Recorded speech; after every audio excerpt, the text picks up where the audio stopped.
Hey, what's up, y'all? DPR. I'm going to talk a little about tactical athletes and rucking. And before I get into the particulars about rucking, just think about it. If you're going to win on the fire ground, you really need to be a tactical athlete. That's what we have to do. We have to combine strength, power, agility, mobility, endurance. All those things are what allows us to be successful on the fire ground. And that's really what defines a tactical athlete. So if we look at tactical athletes, who are the best? They all come out of the military when it comes right down to it. The Rangers, Green Berets, SEALs, Air Force PJs and CCTs, MORSOC. Those are the tip of the spear, the top level tactical athletes. And one thing that they all have in common is they all ruck.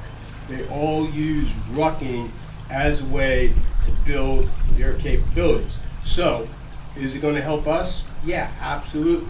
Now, certainly we don't want to live to their standards because we're not SEALs, we're not Green Berets, we're not Rangers. There's a difference between the standards and the methods.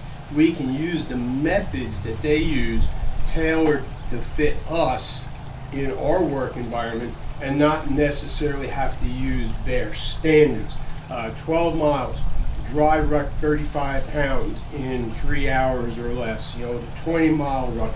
We don't have to get all crazy like that, but we can certainly do some things that are going to help us be better on the fire ground. So, talking about rucks, great way to build strength, stamina, endurance, and mental toughness, carrying weight over a distance. Can you use a weighted vest? Yeah, that's all you have, but the true benefits from rucking come from using a rucksack. Now, there's basically two models. This one has what they call an internal frame. The other type, which I really prefer, is one that has an external frame. Your choice, whatever you have, whatever you can get your hands on, whatever's going to work for you. When you load your rucksack, a lot of times if you're just using sandbags, what happens is the weight ends up low.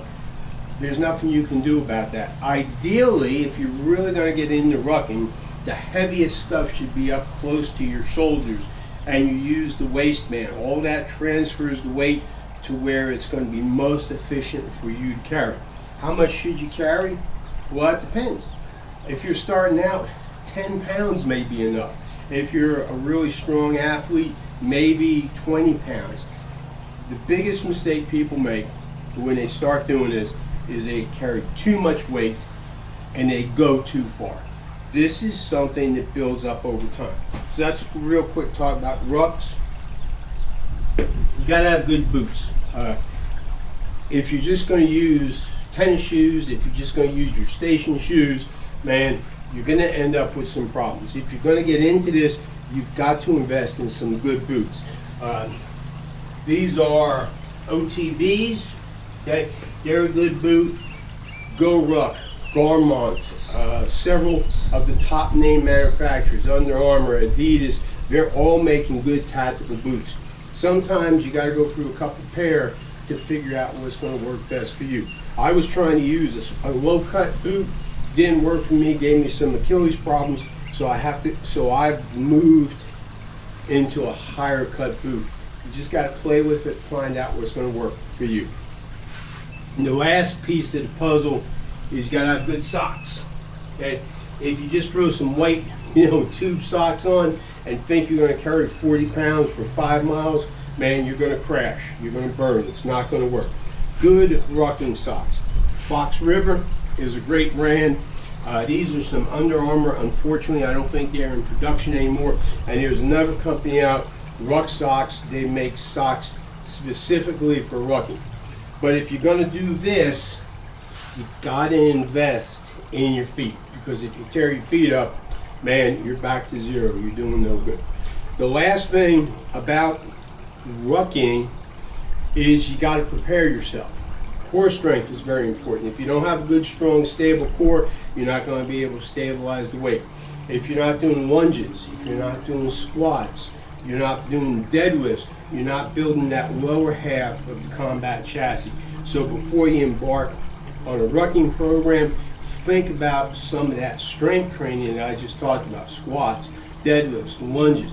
You got to toughen up and you got to strengthen that lower part of the combat chassis, so when you throw some weight on your back and you start making distance, you're not going to crash because you don't have the strength that you need to carry the weight over distance.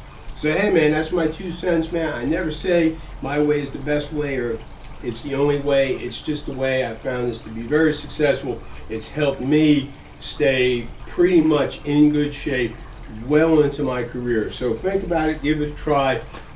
When I post this up on YouTube, I'm going to try to put some of the links to the stuff that I just talked about in the descriptions. If you're really interested in rucking, 2 places to go. TF Voodoo is a website, retired Special Forces officer that runs a lot of prep training for people going into assessment.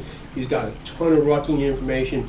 And Gritty Soldier, another active duty senior NCO in the Army who does a ton of rucking stuff. A lot of good information on their sites. So I hope it works. And believe me, if you want to stay out of the comfort zone, throw some weight on your back and get out there and walk a couple of miles. Thanks for listening. And I always give my buddy John Patton a big thumbs up for an awesome hat. Thank you.